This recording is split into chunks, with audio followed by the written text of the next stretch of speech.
Derrick Assoumou Obam, les amis. Derrick Assoumou Obam est élu Ndambo d'Or 2025 et pour moi, c'est mérité, les amis.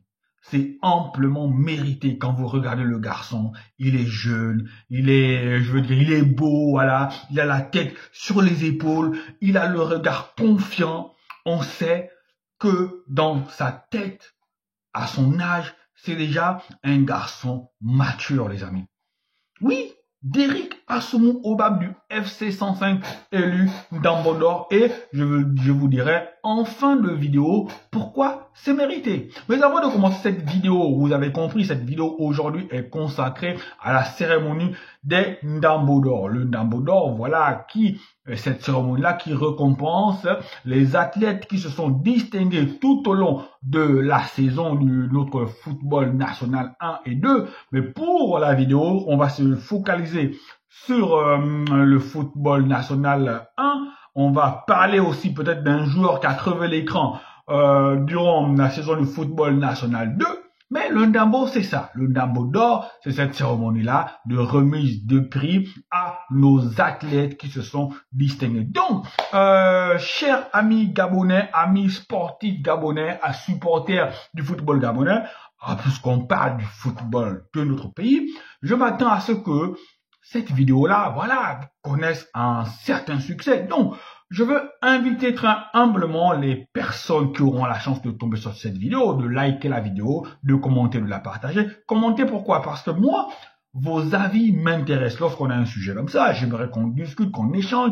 Vos avis m'intéressent. Partagez aussi parce qu'il faut donner aussi la chance à d'autres personnes de voir la vidéo, de voir les analyses et comme ça on multiplie le nombre de vues parce que c'est comme ça que nous, voilà, ça nous motive à faire ce qu'on est en train de faire et on a un retour aussi que le travail est d'une certaine manière intéressant. Donc, on va sans plus tarder commencer la vidéo. Les Ndambo d'Or 2025, il faut déjà savoir que ce n'est que la 3e édition des Ndambo d'Or organisée parce que pendant 9 ans, cette cérémonie-là a été laissée aux oubliettes, cette cérémonie-là a été laissée dans les arcades de l'histoire et je remercie comme ça le président de la NINAV, je remercie comme ça les partenaires, je remercie comme ça toutes les personnes qui ont œuvré au fait que les Ndambo d'Or soient organisés cette année. C'est une très belle initiative et j'aimerais que cette cérémonie-là s'inscrive dans le temps, se pérennise dans le temps parce que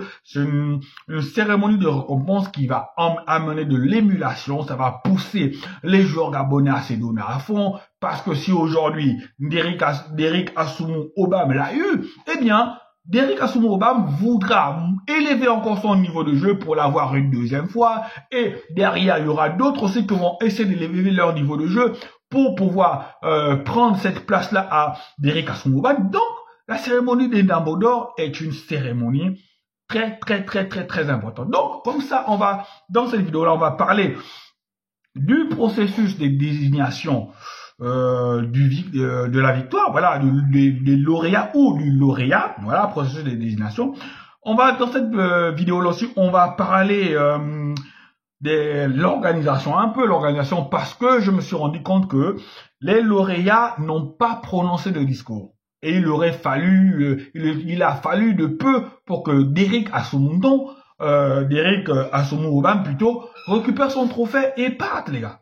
Quand on organise ce genre de cérémonie très importante, eh bien, moi, je pense que les lauréats, surtout les athlètes, voilà, on peut ne pas les faire parler les arbitres et les autres, mais je pense que les lauréats, surtout les athlètes, doivent prononcer au moins un discours. C'est important, les amis.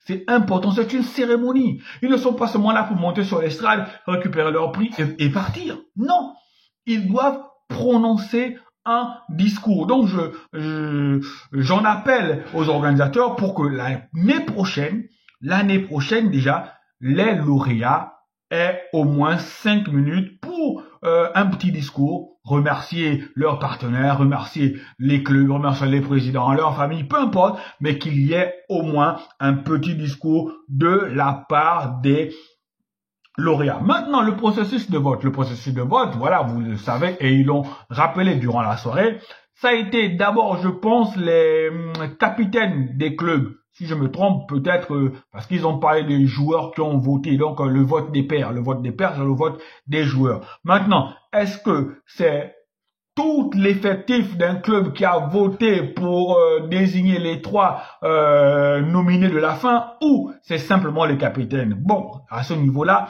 je n'ai pas vraiment la vérité informée, mais je pense quand même que ça a été les capitaines des différents clubs qui ont voté pour désigner les 3 nominés. Donc, après que les capitaines des clubs ont désigné les 3 nominés, après maintenant, on a eu à faire appel à ce qu'on appelle le vote du public. Oui, c'est une bonne chose, parce que c'est le public qui va au stade, le public a aussi son avis à donner, et le public le plus souvent a une meilleure sensibilité. Donc, le processus, pour moi, il est transparent. Mais là où je mets aussi un petit bémol, je me dis, il y a aussi les journalistes.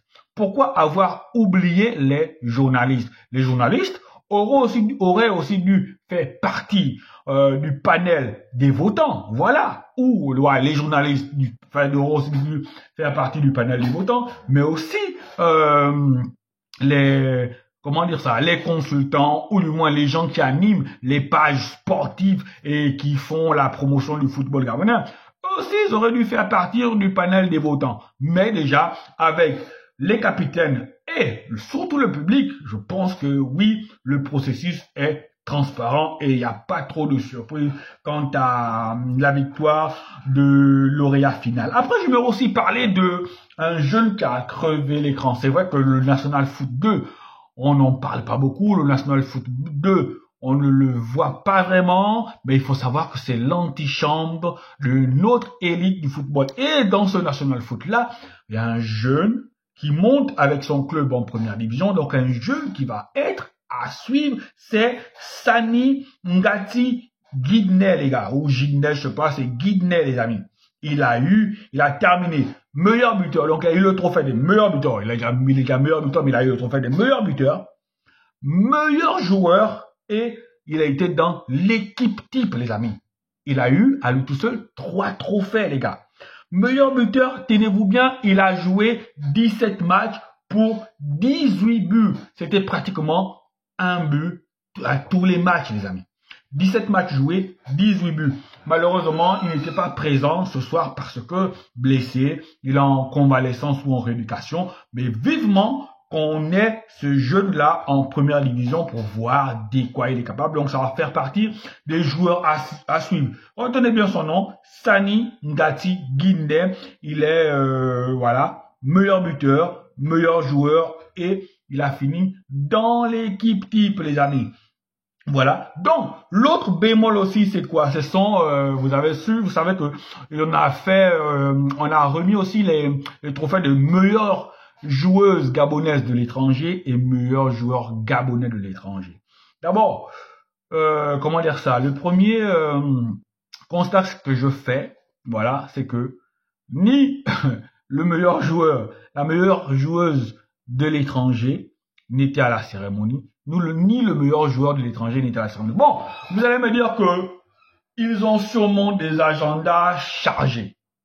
J'en conviens.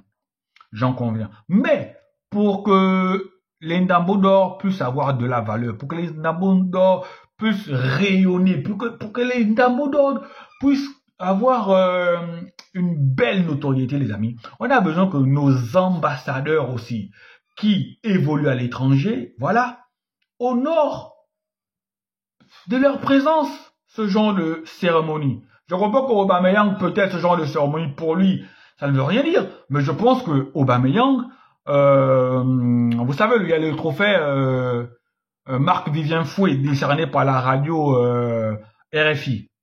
Aubameyang ne se nomme pas cette cérémonie-là. Hein. Oui, vous allez me dire, le trophée Marc-Vivien Fouet est peut-être plus prestigieux que venir recevoir le trophée du meilleur joueur gabonais de l'étranger, j'en conviens. Mais il va falloir que parfois on apprenne à faire des trucs pour faire plaisir au pays. Donc, la meilleure joueuse, Angemba, aurait dû être là. Bon, peut-être, elle est empêchée, il n'y a pas de souci. Mais moi, ce qui m'a encore le plus gêné, c'est que le prix d'Aubameyang de meilleur joueur gabonais de l'étranger. Non seulement il n'était pas là, mais même son représentant, il n'avait même pas de représentant dans la salle, les gars. C'est gênant. Il n'avait même pas de représentant dans la salle. Rémi Ebanega est obligé de sauver les meubles en disant qu'il allait le lui remettre en personne, les gars. Quand on organise quelque chose, il faut aussi veiller à tous ces couacs-là. C'était pas le seul. Il y avait aussi des gens qui devaient remettre des prix, mais qui n'étaient pas là. J'en conviens que ce humain peut être empêché, mais il faut qu'en amont, on soit prévenu que la personne qui doit remettre un prix n'est pas là. On ne peut pas l'annoncer en direct après, nous dire qu'il n'est pas là. Après, ça fait pas sérieux. Ça fait pas sérieux. Donc, pour moi, ça, c'était un peu des moments gênants. Des moments gênants de la cérémonie, des couacs de la cérémonie. Il faut, à l'avenir, qu'on ait une meilleure organisation. Que lorsque on programme quelqu'un pour remettre un prix, que la personne soit sûre que oui, à telle date, je serai là. Ou au moins, à un jour ou à quelques heures de la cérémonie, informer les gens que je ne peux pas parce que je suis empêché pour des raisons professionnelles ou familiales et on trouve quelqu'un d'autre. Parce que pour moi, c'était gênant qu'on annonce et la personne ne soit pas là.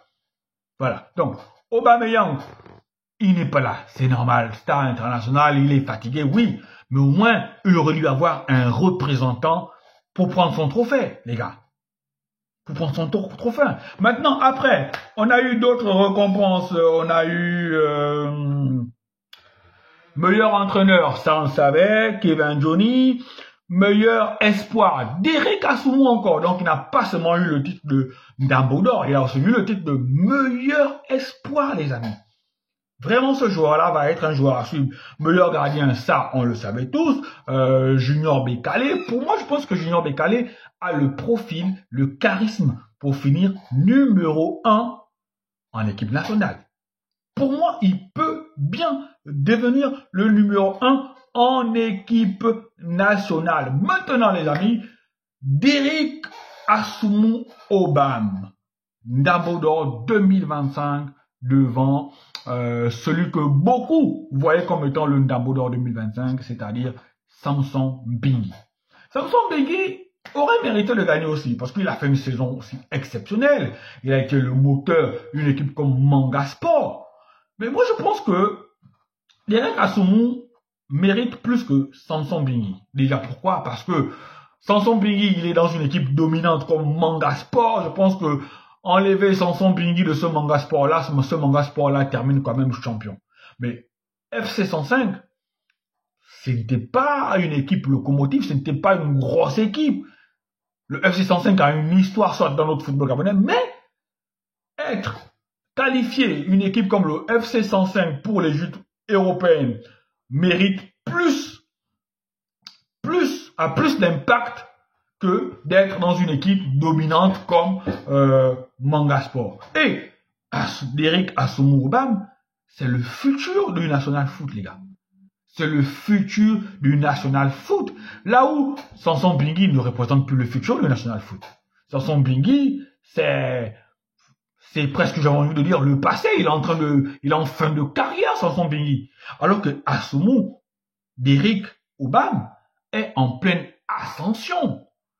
Et ce n'est pas pour ces raisons-là qu'on lui a donné. C'est parce que il a mérité et il a été un véritable métronome de ce FC 105 là.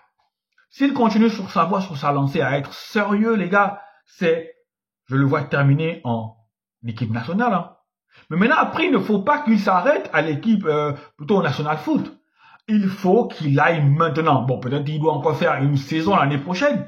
Mais il faut qu'il aille maintenant monnayer son talent ailleurs. Ça peut être en Afrique du Nord. Ça peut être en Afrique du Sud aussi, parce qu'Afrique du Nord, Afrique du Sud, il y a des bons clubs là-bas. Ça peut être en Europe. Déjà, on peut aller au championnat de Suisse, en Ligue 1. Il y a plusieurs possibilités. Mais là encore, c'est pourquoi je reviens à dire, il faut avoir un bon agent. Un bon agent, quand tu as un bon agent, un agent qui a un bon carnet d'adresses, un agent qui est influent, il peut t'ouvrir plusieurs portes. Mais si on a parfois, beaucoup de nos joueurs gabonais, c'est ça le péché. Ils ont des agents qui n'ont le nom d'agents que, je sais pas. Et parfois, nos joueurs végètent dans des trucs ou dans des trucs que je comprends pas, mais que Derrick Assomou Obam, sincèrement, je lui souhaite d'avoir une belle carrière, je lui souhaite d'avoir un bon agent, je lui souhaite d'avoir un bon entourage pour que le talent qu'on a vu en lui dans cet exercice du championnat 2024-2025 s'exprime pleinement ailleurs, parce que je pense qu'il a le potentiel pour devenir un très grand d'une autre équipe nationale et d'un autre football. Allez, voilà, amis sportifs gabonais, voici comme ça mon résumé de cette cérémonie des Ndambo d'Or 2024-2025. J'attends avec impatience la cérémonie 2025-2026 et j'espère que cette cérémonie-là va s'inscrire maintenant dans l'agenda de notre football. Allez les amis, voilà, j'ai fait ma part. C'est à vous de faire la vôtre. Regardez la vidéo. Partagez-la, commentez, j'ai besoin de vos retours les amis. On est ensemble, on est une famille. Allez, ciao, ciao.